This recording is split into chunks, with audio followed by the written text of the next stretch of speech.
ওম আসতো মা সদ্গময় তমসো মা জ্যোতির্গময় মৃত্যুর্মা অমৃতঙ্গময়।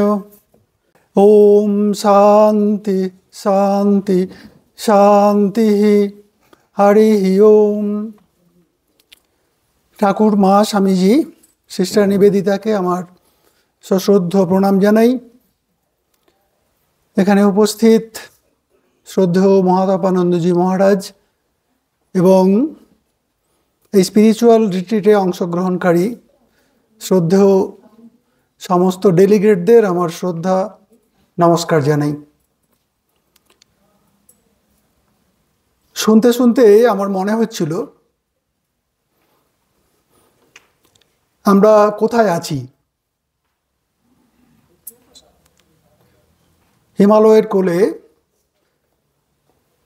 এই যে সেন্টার, যেখানে সিস্টার নিবেদিতা তার জীবনের অন্তিম দিনগুলো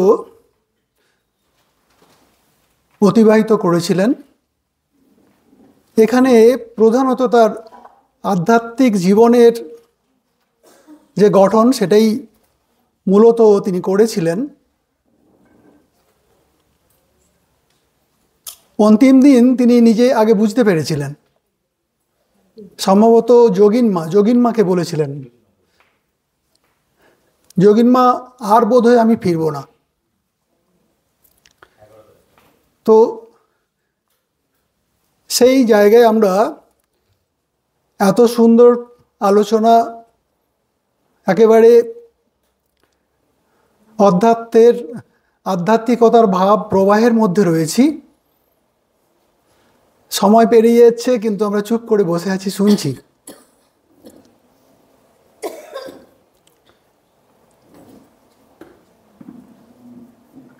আমরা শুনলাম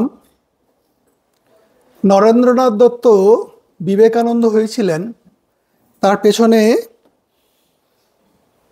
ভগবান শ্রীরামকৃষ্ণদেব তার গুরু। তেমনি Margaret Elizabeth Nobel sister Nivedita হয়েছিলেন, তার পেছনে স্বামী বিবেকানন্দ তার গুরু। খুব থ্রিলিং লাগে এটা ভাবতে, এখানে ঠাকুরমা স্বামীজির সঙ্গে এক আসনে সিস্টার নিবেদিতা রয়েছেন।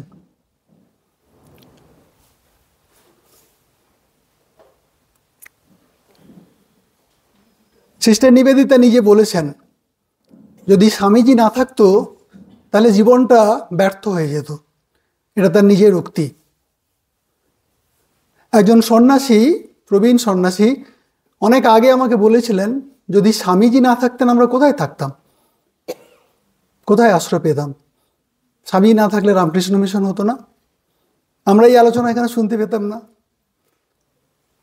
ভারতবর্ষের যে অধ্যাত্ম সম্পদ, যার জন্য ভারতবর্ষকে পৃথিবীর অধ্যাত্মবাদের গুরু বলা হয়, এখনও চুপচাপ সবাই স্বীকার করে নিচ্ছেন, সেই সম্পদের আমরা অধিকারী হতে পারতাম না।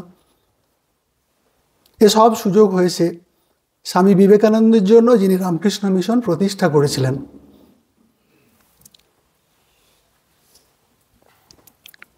এবারে অনেক প্রসঙ্গই হয়েছে, এই বিষয়টি হলো শ্রীরামকৃষ্ণ বিবেকানন্দের পতাকাবাহী সিস্টার নিবেদিতা। ঠাকুর বলছেন না, কলমির দল। ঠাকুরের অবতরণের প্রধান উদ্দেশ্য আমরা জানি, ধর্ম সংস্থাপন, যেটা গীতাতে শ্রীকৃষ্ণ বলেছেন, যখন ধর্ম পথ থেকে মানুষ বিচ্যুত হয়, যখন পাপ বাড়ে, অন্যায় বাড়ে, আসুরি বৃত্তি বাড়ে, তখন আমি নিজে শরীর ধারণ করে পৃথিবীতে অবতীর্ণ হই, কেমন করে জীবন কাটাতে হবে, মনুষ্য জীবন কেমন করে কাটাতে হবে। সেই যে পারপাস, সেই পারপাসে যারা সঙ্গী হবেন, অবতারের যারা সঙ্গী হবেন, তারা তো সাধারণ নন। নিবেদিতা সেই দলেরই, সেই কর্মীর দল। আমার তো মনে হয় আলপনাদি যেটা বলেছেন এটা আমিও আগে কোথাও পড়েছিলাম। সেটা হচ্ছে যেমন শ্রীরামকৃষ্ণ নিজে নরেন্দ্রনাথকে নিয়ে এসেছিলেন অখণ্ডের জায়গা থেকে, চিনতেও পেরেছিলেন যখন প্রথম গেলেন, প্রথম দেখলেন, প্রথম দক্ষিণেশ্বরে গেলেন, চিনতে পেরেছিলেন। ওই যে মহারাজ বললেন না, খুব ভালো লাগে এই উক্তিটা, এত দেরি করে আসতে হয়, 18-19 বছর বয়স, তবুও বলছেন দেরি করে আসতে হয়। তাহলে আমরা যখন এসেছি ঠাকুরমা স্বামীজির সান্নিধ্যে, বা তাদের সান্নিধ্যে সরাসরি নয়, তাদের জীবন ইত্যাদির মাধ্যমে, অনেক লেট হয়েছে কিন্তু এসেছি, বেটার লেট দেন নেভার। তো দিদি যে প্রসঙ্গটা করেছিলেন, ঠাকুরের সঙ্গে নিবেদিতা নিশ্চয়ই কোনো একটা ইনার কানেকশন ছিল। শারদানন্দকে দেখেছেন, বলছেন, দেখেই বুঝতে পেরেছেন, ইনি তো খ্রিস্টের দলে ছিলেন। বলরাম বসুকে বলছেন, তোমাকে শ্রীচৈতন্যের দলে দেখেছি, মাস্টারমশাইকে বলছেন। এরকম সব ব্যাপারগুলো তো তার যারা সঙ্গী হবেন তিনি নিশ্চিত দেখেছেন, এ ব্যাপারে কোনো সন্দেহ নেই। আমরা শুনলাম স্বামীজির সঙ্গে দেখা হওয়ার আগের যে অবস্থাটা সিস্টার নিবেদিতার, তাদের যে ফ্যামিলি, সেখানে স্বদেশ অনুরাগের সঙ্গে সঙ্গে ধর্মের অনুরাগ ছিল, এটা আমরা দেখেছি। মা একবার নিবেদন করেছেন, জন্মের আগেই নিবেদন করে দিয়েছেন। কীরকম সংস্কার ভাবুন, না হলে তিনি কি আর পার্শ্বদ হবেন? জন্মের আগেই ভগবানের উদ্দেশ্যে, খ্রিস্টের উদ্দেশ্যে নিবেদন করে দিয়েছেন। আবার স্বামীজি সম্ভবত 1898-এর 25শে মার্চ মহারাজ দীক্ষা, 25শে মার্চ দ্বিতীয়বার দীক্ষা ব্রহ্মচর্য দীক্ষা দিলেন, ভগবান বুদ্ধের পায়ে সমর্পণ করলেন, নামও দিলেন নিবেদিতা, নতুন জন্ম হলো তার। তো এই যে তার আগের যে ফ্যামিলি যে ব্যাকগ্রাউন্ড, সেখানে আমরা শুনলাম নিবেদিতা কেমন ছিলেন, কত বুদ্ধিমতী ছিলেন সে তো আমরা শুনলাম। আবার গুরুর সংস্পর্শে এসে, এই যে বুদ্ধি মানে তো এই যে জাগতিক বুদ্ধিকেই বুদ্ধি বলে, ইন্টেলিজেন্স, সেই বুদ্ধি শুদ্ধ বুদ্ধিতে রূপান্তরিত হল স্বামীজি এবং মায়ের সংস্পর্শে এসে। কি তফাৎ? একটা হলো জাগতিক বুদ্ধি, আর একটা হলো জাগতিক বুদ্ধির সঙ্গে, জাগতিক বুদ্ধি যখন ঈশ্বরীয় বুদ্ধির দিকে, আধ্যাত্মিকতার দিকে যায়, তখন সেটাকে শুদ্ধ বুদ্ধি বলা হয়। যদি সেই লেভেলে না যাওয়া যায়, বুদ্ধির পারে না যাওয়া যায়, বুদ্ধিকে ক্রস না করা যায়, তাহলে ঈশ্বরের দিকে মন যাবে না, জাগতিক উন্নতি হতে পারে। তো সেই যে নিবেদিতা, সেই নিবেদিতার আমরা আগেও শুনেছি যে তারা খ্রিস্টান ছিলেন, চার্চে যেতেন, প্রার্থনা করতেন। বাবা চার্চের সঙ্গে সঙ্গে নানা রকম সেবা কাজ করতেন। দাদু ওই আয়ারল্যান্ডের স্বাধীনতা যুদ্ধের জন্য তিনি ধর্মযাজক ছিলেন, কিন্তু সেই সঙ্গে সঙ্গে স্বদেশের অনুরাগ সেখানেও ছিলেন, সেই ব্লাড পেয়েছেন নিবেদিতা। তো কিন্তু একটা ভেতরে একটা বিরাট জিজ্ঞাসা ছিল। সেখানে বলা হতো যে খ্রিস্টই একমাত্র সেভিয়ার, পরিত্রাতা, এরকম একটা ব্যাপার ছিল। যে ধর্মের যারা প্রবর্তক, তারা শুধু সেই ধর্মে, তারা বলে, তাদের এরকম একটা বিশ্বাস, সংকীর্ণতা বলবো, যে এই ধর্মই সব থেকে শ্রেষ্ঠ, অন্যগুলো নয়। চিকাগো ধর্ম মহাসভা যে হয়েছিল, তার পেছনে এরকম একটা উদ্দেশ্য ছিল, খ্রিস্টান ধর্ম সব পৃথিবীর মধ্যে শ্রেষ্ঠ ধর্ম, তার একটা প্রতিষ্ঠা করা। স্বামীজি সেটা ভেঙে দিয়েছেন, প্রথম স্বামীজি ভেঙেছেন, এবং সেখান থেকে তিনি যে ধর্ম তিনি প্রচার করলেন, সেই ধর্ম সমস্ত মানুষের, সমস্ত কালের ধর্ম হতে পারে, এরকম একটা ধর্ম প্রচার করলেন, ইউনিভার্সাল রিলিজিয়ান। তো নিবেদিতা স্বামীজির সংস্পর্শে এসে এই যে তার যে ডিসস্যাটিসফ্যাকশান, এমনকি ধর্ম হতে পারে না যে ধর্ম সবাইকে আশ্রয় দেয়, যে ধর্ম অন্য ধর্মকে ঘৃণা করে না। ঠাকুরের যে শিক্ষা বলছেন যে সব ধর্মই, একমাত্র হিন্দু ধর্মই বলছে সব ধর্মই সত্য, সব ধর্মই সমান। আমরা শুধু এটা বিশ্বাস করি না, আমরা তাদের গ্রহণ করতে পারি। এবার লন্ডনে প্রথম বক্তৃতা শোনার পরে সহজে গ্রহণ করেননি, যেমন স্বামীজি সহজে ঠাকুরকে গ্রহণ করেননি।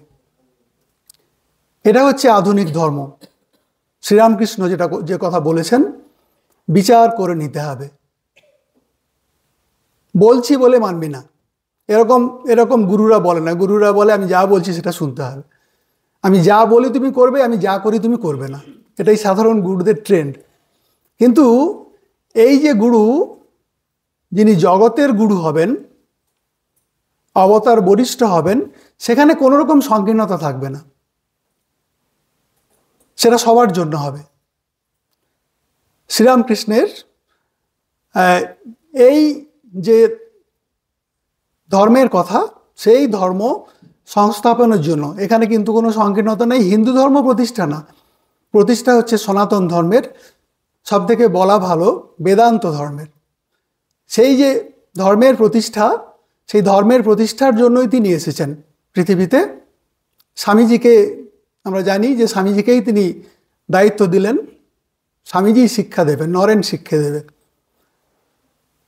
তো এই কথা শুনে, স্বামীজির সান্নিধ্যে এই সমস্ত উদার মনোভাবের কথা শুনে, সেখানে নিবেদিতা অনেক বিচারের পরে গ্রহণ করেছিলেন। যে কথা বলছিলাম, ঠাকুর যে ধর্মের কথা বলছেন, আধুনিক ধর্ম, সেটা হচ্ছে আধুনিক পৃথিবী যুক্তির বাইরে যাবে না। বৈজ্ঞানিক মানসিকতা মানুষের রয়েছে, যুক্তি বিচার দিয়ে নিতে হবে। তেমনি বিবেক চূড়ামণিতে কথাটা বলা হয়েছে, একটা হচ্ছে শ্রুতি আর একটা হচ্ছে যুক্তি, শাস্ত্র তার সঙ্গে যুক্তি। এরকম আধুনিকতার কথা কোনো ধর্ম বলে না। প্রথমে স্বামীজির যে বক্তৃতাগুলো শুনলেন, তার মনে হলো যেন তারই উদ্দেশ্যে বলা হচ্ছে। যেমন ক্লাসে টিচাররা বেশিরভাগটাই লক্ষ্য করে, ভালো ছেলেদের দিকে লক্ষ্য করে কথাগুলো বলে, একটু হায়ার থটসগুলো একটু ভালো ছেলেদের কথা ভেবে দেয়। সেরকম যেন এরকম একটা হিন্টস কিছু দিচ্ছেন তিনি, তার কথা কিছু কিছু বলা হয়েছে। যেমন দু একটি কোট করছি।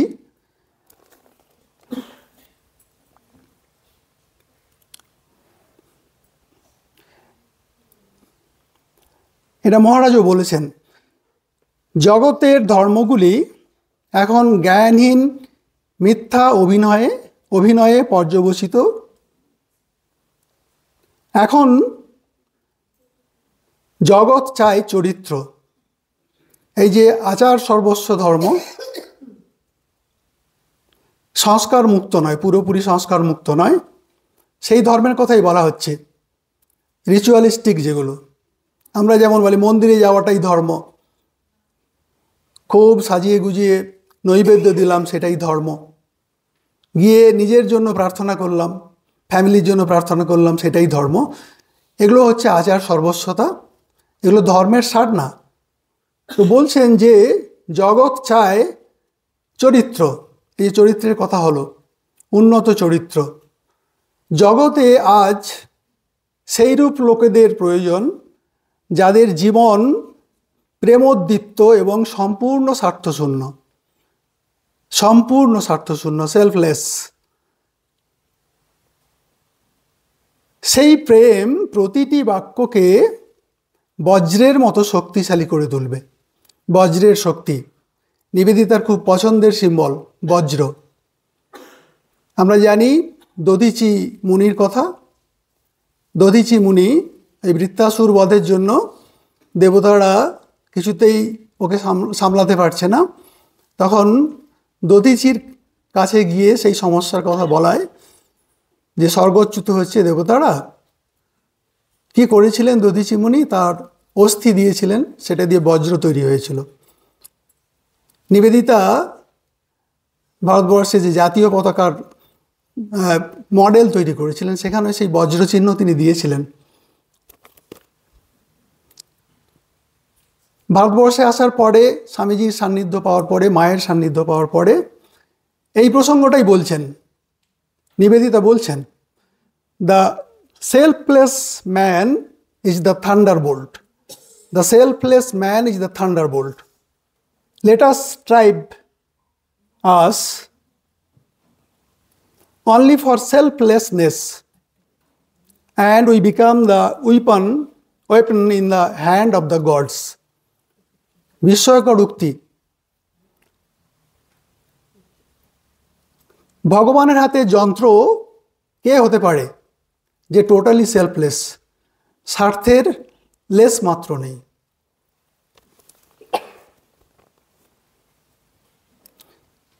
আবার বলছেন, যারা জগতে সর্বাপেক্ষা সাহসী,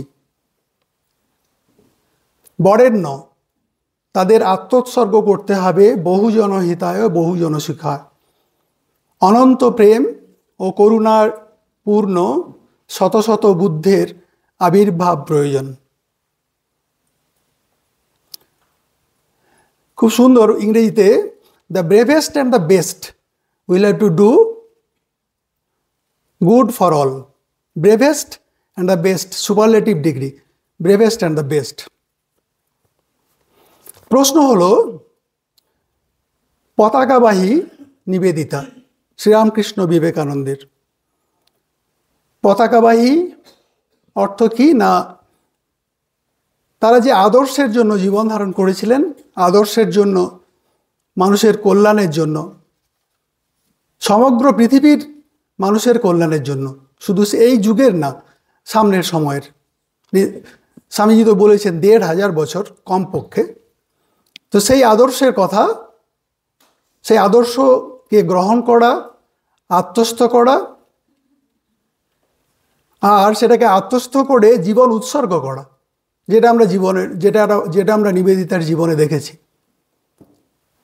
তো সেই আইডিয়ালটা কি?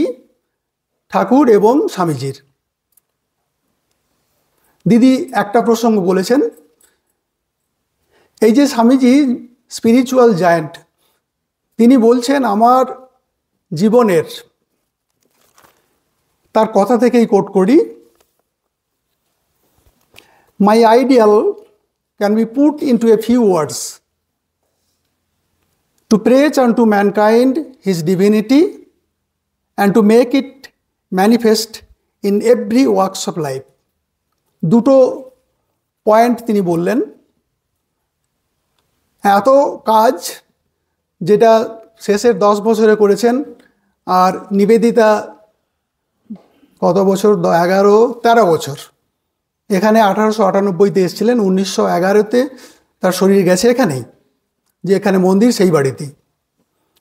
তো সেটা কি বলছেন, দুটো কথা মাত্র বললেন, এবং সে কথাগুলো ইউনিভার্সাল, তার মধ্যে কোনো সংকীর্ণতা নেই। এক হচ্ছে মানুষ স্বরূপত ব্রহ্ম, তাই যে ডিভাইন নেচার, দিব্য সম্পদের অধিকারী মানুষ, আর সেটাকে জীবনের প্রত্যেকটা কাজে প্রকাশ করা, জীবনের প্রত্যেকটা কাজে, শুধু ঠাকুর ঘরে না, শুধু মন্দিরে না, মসজিদে না, প্রত্যেকটা কাজে প্রকাশ করা, এটা হচ্ছে আমার জীবনের মিশন, আইডিয়াল। অক্ষরে অক্ষরে নিবেদিতা এটাকে মেনে, এটাকে পালন করে আত্মস্থ করে দেখিয়েছেন। মুখস্থ কথা নয়, আত্মস্থ করে দেখিয়েছেন এটা করা সম্ভব। তার যত কাজের কথা বলা হলো, যত কীর্তির কথা বলা হলো, কালজয়ী সৃষ্টির কথা বলা হলো, ভারত উদ্ধারের কথা বলা হলো, সবগুলোর পেছনে এই দুটি প্রসঙ্গ। আমার ভেতরে, প্রত্যেকটা মানুষের ভেতরে, শুধু আমার ভেতরে, প্রত্যেকটা মানুষের ভেতরে সেই ডিভিনিটি রয়েছে। বলছেন না, মানুষ স্বরূপত ব্রহ্ম। রামকৃষ্ণ মিশনের যে লোগো, সেখানে বলা হচ্ছে যে এই যে ব্রহ্মত্ব, এই যে ডিভিনিটি, এটাকে ওই যে 4টে যোগের কথা বলা হয়েছে, সেটার একটা বা দুটো বা সবগুলো মিশিয়ে জীবনে প্রকাশ করতে হবে। সেটাই হচ্ছে স্পিরিচুয়ালিটি। তো সেখানে এই আইডিয়াল গ্রহণ করে তিনি ঝাঁপ দেওয়ার মতোই বলবো, একেবারে একটা বিপরীত পরিবেশে, বিপরীত কালচার, আবহাওয়া, সব কিছু কোনোটাকেই তিনি পাত্তা দেননি। অর্থাৎ নিজের কথা একদম ভাবেননি, সমস্ত দিয়েছেন। সমস্ত দিয়ে তিনি যে কাজটা করলেন তার পেছনে হচ্ছে এই আইডিয়াল। আর এই যে ধর্মের প্রতিষ্ঠার কথা বলা হয়েছে, সেই ধর্মের প্রতিষ্ঠার মূল কথা হলো যত মত তত পথ। খুব সুন্দর আছে একটি সংস্কৃত শ্লোকে এই প্রসঙ্গটি। রুচিনাম বৈচিত্রাদ ঋজু কুটিল নানা পথজুষাং নৃরাম এক গম্যস্তমসি পয়সাম অর্ণব ইব। কম্পেয়ার করা হচ্ছে, যেমন নদীগুলো বিভিন্ন জায়গা থেকে এসে সমুদ্রে মেশে, তেমনি মানুষের কনস্টিটিউশন অনুসারে কোথায় জন্মেছে, কোন ধর্মের অন্তর্গত, সেই অনুসারে বিভিন্ন পথে সেই এক ভগবানকে ডাকছেন। সব গোলটা হচ্ছে এক জায়গায় যাওয়া, যেটাকে মুক্তি বলা হয়েছে। তো এই যে উদার ধর্ম, বিরাট যার ব্যাপকতা, সেই ধর্ম এই কথা বলছে যে মানুষের গঠন অনুসারে তার মত হবে, পথ হবে, কিন্তু সবার পৌঁছানোর লক্ষ্য হচ্ছে এক। কোনো মারামারি দ্বন্দ্ব নেই। অথচ আমরা জানি এই ধর্মের নামে কত যুদ্ধ হয়েছে, কত রক্তপাত হয়েছে। আর একটি বিষয়, সেটি হলো স্বামীজির প্রসঙ্গে যেটা বলছেন, গতকাল আমরা বিষয়টা তুলেছিলাম, সেটি হলো সেকুলার আর স্যাক্রেড, দৈনন্দিন জীবনযাপন আর আমাদের যে আধ্যাত্মিক জীবনযাপন। সেখানে এই তার পেছনে এই আইডিয়াল, একই আইডিয়াল।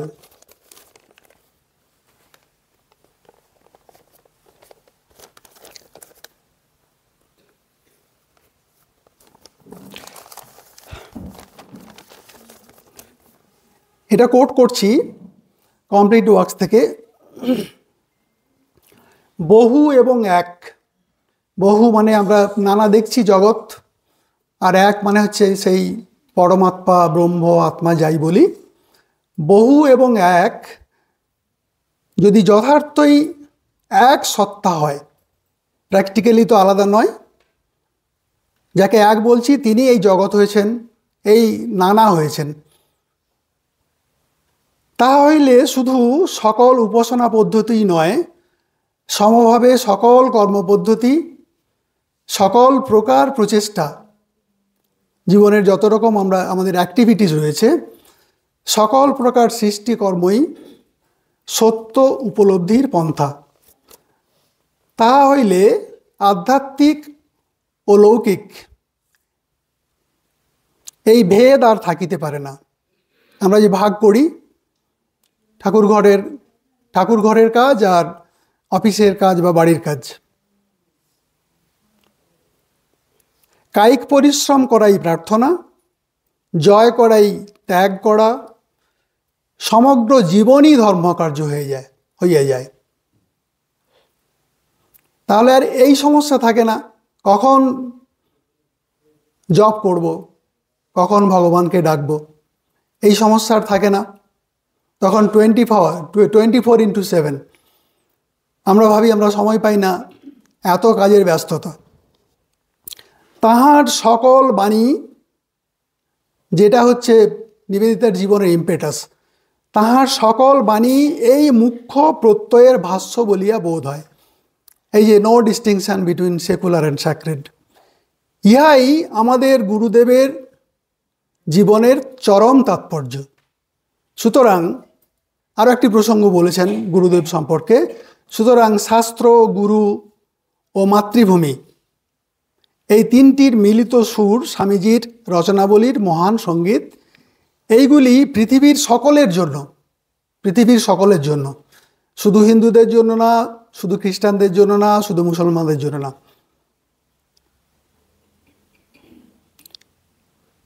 এইগুলি পৃথিবীর সকলের জন্য তাহার আধ্যাত্মিক করুণার এক সর্বরোগহর মহৌষধ। এরকম ঔষধ পাওয়া যায় না যেটা সব রোগ সারিয়ে দেয়। তার জীবনের এই যে গঠন, সেই গঠনের পেছনে দুটি গীতার শ্লোক উল্লেখ করব। আমরা জানি যে এদের জীবনের সঙ্গে শাস্ত্রকে মেলানো যায়। সে দুটি হলো, একটি প্রসঙ্গ বলা হয়নি, যেটা হচ্ছে ঠাকুরের এই যে নামে যে মিশন তৈরি হয়েছে সেটি একটি সম্প্রদায়, কিন্তু সম্প্রদায়ের সংকীর্ণতা তাতে নেই। বলা হয় অসাম্প্রদায়িক সম্প্রদায়। কত বড় কথা, অসাম্প্রদায়িক সম্প্রদায়। এরকম ধরনের শব্দ খুব কম হয়। আবার সিস্টার নিবেদিতা বলছেন, রামকৃষ্ণ মিশনে আমরা তখনকার সময় পর্যন্ত বলেছেন আমরা 3 জন খ্রিস্টান সদস্য। অদ্ভুত কথা না, রামকৃষ্ণ মিশনে আমরা 3 জন খ্রিস্টান সদস্য। কোন 3 জনের কথা বলছেন? তার নিজের কথা, মিস্টার সেভিয়ার, মিসেস সেভিয়ার। গীতার দুটি দিক, দুটি শ্লোকের কথা বলে আমি শেষ করব। তিনি কেমন ছিলেন মেলানো যায়, এর সঙ্গে মেলানো যায়। একটা হচ্ছে গুরুগত প্রাণ, যাকে গ্রহণ করেছেন অনেক বিচার করার পর। তার ওই যেটা মহারাজ যেটা বলছিলেন, সেখানে হচ্ছে স্লেভারি নেই, সম্পূর্ণ স্বাধীনতা, কিন্তু যেটা সত্য সেটাকে একেবারে জোর করে ধরা, কনভিকশনটা ছিল। সেটা কি? সেটা হচ্ছে অমানিত্যম অদম্ভিত্বম অহিংসা শান্তি আর্জবম আচার্যোপাসনং শৌচম স্থৈর্যম আত্মবিনিগ্রহ। কীরকম? আমি সিস্টার নিবেদিতা, আমি সিসেমি ক্লাবে বক্তৃতা দিই, আমি প্রচুর প্রবন্ধ লিখেছি, আমার হাই সোসাইটিতে খুব আমার যাতায়াত, এরকম কিচ্ছু নেই, একেবারে কিছু নেই। যে বালিকাবধ বলা হয়েছে না, বালিকাবধ, ছোট বাচ্চার কি এসব থাকে? এসব আঁট থাকে না, এসব উপাধিবিহীন তারা, সহজ সরল, সরলতার কথা রয়েছে এখানে। দম্ভ বলে কিছু নেই। আমি অমুক ফ্যামিলিতে জন্মেছি, আমার বাবা এই, আমার দাদু এই, এসব দম্ভ বলে কিছুই নেই।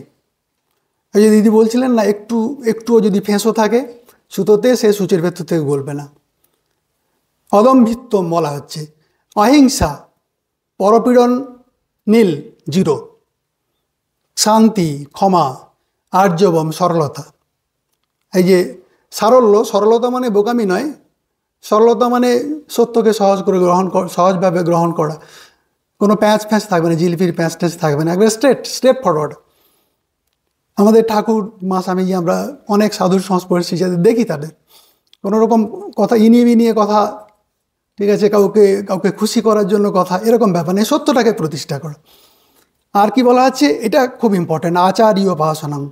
এই যে গুরু হিসাবে তাকে গ্রহণ করেছেন, কয়েকটা বক্তৃতা শোনার পরে তিনি যখন কনভিকশন তার এসছে, তখন তিনি নিজে বলছেন সিস্টার নিবেদিতা, আমি তাকে গুরু হিসাবে গ্রহণ করলাম। শৌচম, 2টো শৌচ হয়, একটা বাহ্য, একটা বাইরের শৌচ শুধু না, বাইরের ফিটফাট কিন্তু অন্তরটা অপবিত্র, সেরকম নয়। স্থৈর্যম, আত্মবিনিগ্রহ মানে হচ্ছে নিজেকে সংযত করা। স্থৈর্য হচ্ছে সংযত করা, আত্মবিনিগ্রহ নিজেকে কন্ট্রোল করা, এই একটা দিক। এই সমস্ত গুণগুলো তার যে যত রকম কাজের কথা আমরা শুনলাম, ভারত সেবার কথা শুনলাম, ভারতকে উদ্ধার করতে হবে কেন, ভারতের উন্নতি করতে হবে কেন না, ভারতের শ্রীরামকৃষ্ণ তিনি সবারই যে ধর্ম প্রতিষ্ঠা করলেন, সেই ধর্ম সবার জন্য দরকার, না হলে মানুষের উদ্ধার হবে না, যত সিভিলাইজড হোক। স্বামীজি বিদেশে বলছেন না, তোমরা একদম আগ্নেয়গিরিতে বসে আছো, যে কোনো মুহূর্তে বিস্ফোরণ হতে পারে। আধ্যাত্মিকতা নেই, কেবল মেটেরিয়ালিজম, শুধু মেটেরিয়ালিজম। আর একটি প্রসঙ্গ, সেটি হলো কীরকম ভক্ত ছিলেন, ভক্ত হলে কি করতে হয়, ঈশ্বরের আদরের হলে, প্রিয় হতে হলে কি করতে হয়, সেটি তার মধ্যে পুরো মাত্রায় দেখতে পাই। অদ্দেষ্টা সর্বভূতানাং মৈত্র করুণয়েবচ নির্মম নিরহংকার সমদুঃখ সুখক্ষমে। নির্মম মানে হচ্ছে এই যে আমি আমার বোধ নেই। বলা হয় না রামকৃষ্ণ বিবেকানন্দের নিবেদিতা, মানে তার নিজের কোনো আইডেন্টিটি নেই, ঠিক আছে, তিনি একদম রামকৃষ্ণময়, বিবেকানন্দময়। নির্মম, নিরহংকার, অহংকার নেই। সব থেকে বড় সমস্যা অহংকার। কখন কিভাবে আসে একবার মনে হচ্ছে যেমন অশ্বত্থ গাছের হয় কি, একবার মনে হয় আমার সব চলে গেল, আবার সূক্ষ্মভাবে কিভাবে আসে আমরা ধরতেও পারি না, বুঝতেও পারি না। আর নিরহংকার, সম দুঃখ সুখক স্বামী, যে কোনো পরিস্থিতিতে সমান। কারণ ওই যে আমাদের দেহবোধ, ঠিক আছে, লোক ভালো বলবে এই বোধ, অনেক জানি এই বোধ একদম জিরো, তাই তার পারে তিনি যেতে পেরেছেন। শেষ কথা হলো একটা ছোট্ট বিচার, আমাদের নিজেদের দিকে তাকাই। সেটা হলো বিবেক চূড়ামণিতে বলেছেন, তিনটি অবস্থার কথা বলা হয়েছে। আমরা নিজে নিজে বিচার করতে পারবো, কাউকে বলতে হবে না, নিজেরা বিচার করতে পারবো আমি কোন অবস্থায় আছি। আর এত সব যে শুনলাম সেখান থেকে ওপরের দিকে যেতে হবে। তো 3 রকম ক্যাটেগরির মানুষের কথা বলছেন। একটা হচ্ছে মূঢ়, আর একটা হচ্ছে বিদ্বান, আর একটা হচ্ছে জ্ঞানী। মূঢ় মানে এই যে পঞ্চকোষের কথা প্রসঙ্গে এসেছিল না, মূঢ় মানে হচ্ছে ওই যে অন্নময় প্রাণময় এই লেভেলে, খাওয়া পড়া, ভালো থাকা, ভালো ঘোরা, এরকম বিষয়, শুধু দেহের সুখ এর জন্য যেটা, তাদেরকে মূঢ় বলা হয়। ঈশ্বরের চিন্তা আসেই না, এদের মূঢ় বলা হয়েছে। এবার যারা একটু এগোতে পারেন এর থেকে ওপরের লেভেলে, তাদের বলা হচ্ছে বিদ্বান, জানার চেষ্টা করছেন, জাগতিক বিষয় হোক অথবা অধ্যাত্ম বিষয় হোক, মহাপুরুষদের জীবন হোক, শাস্ত্র হোক, এগুলো জানার চেষ্টা করছেন, শিখছেন, কিন্তু একটা জায়গায় আটকে যাচ্ছেন, সেখান থেকে এগোতে পারছেন না, সেটাকে জীবনে আনতে পারছেন না। ওই পণ্ডিতদের মতো অবস্থা, মানে পণ্ডিত মানে প্রচুর শাস্ত্র জানেন, কিন্তু লক্ষ্য হচ্ছে কি আসবে, কি রিটার্ন পাওয়া যাবে সেই দিকে, ঠিক আছে। বলেন যে শকুন অনেক ওপরে ওঠে কিন্তু লক্ষ্য নিচের দিকেই থাকে, সেই অবস্থাকে বলে বিদ্বান বলা হচ্ছে। ওটাতেও কিচ্ছু হবে না, ওটা থেকে আরও ওপর দিকে যাওয়া যাবে না। ওপর দিকে যাওয়া যাবে যদি পরের স্টেপটাতে যেতে পারি আমরা। স্বামীজি খুব সুন্দর বলছেন, সাংসারিকতা আধ্যাত্মিকতা দুটো একসঙ্গে থাকবে না, আলো অন্ধকার দুটো একসঙ্গে থাকবে না। এর পরের লেভেলটাকে বলা হচ্ছে জ্ঞানী, যারা এই যে এত জানলাম, এত শুনলাম, এত শিখলাম, রিট্রিটের পরে যেন না শেষ হয়ে যায়, সেটা যেন পরে আমাদের জীবনে আমরা আনতে পারি, এটা হচ্ছে সব থেকে বড় সাধনা। তখন ওখানে এন্ট্রি পাওয়া যাবে। কোথায় এন্ট্রি পাওয়া যাবে না, বুদ্ধির পরে যে দশাটা রয়েছে সেটাকে আনন্দময় কোষ বলা হচ্ছে। একেবারে নিচে হচ্ছে অন্নময়, তারপর হচ্ছে প্রাণময়, মনোময়, বিজ্ঞানময়। এখানে বুদ্ধি কাজ করে, কিন্তু বুদ্ধি যখন শুদ্ধ হবে ভগবানের ইচ্ছায়, ঠাকুরের ইচ্ছায়, প্রার্থনার মাধ্যমে, তখন ওখানে এন্ট্রি পাওয়া যাবে, স্পিরিচুয়াল ওয়ার্ল্ডে এন্ট্রি পাওয়া যাবে। আর কোনো রাস্তা নেই, একমাত্র রাস্তা, এর কোনো বিকল্প নেই, অল্টারনেটিভ নেই, শর্টকাটও নেই। ওম শান্তি শান্তি শান্তি, হরি ওম তৎসৎ। শ্রীরামকৃষ্ণার্পণমস্তু।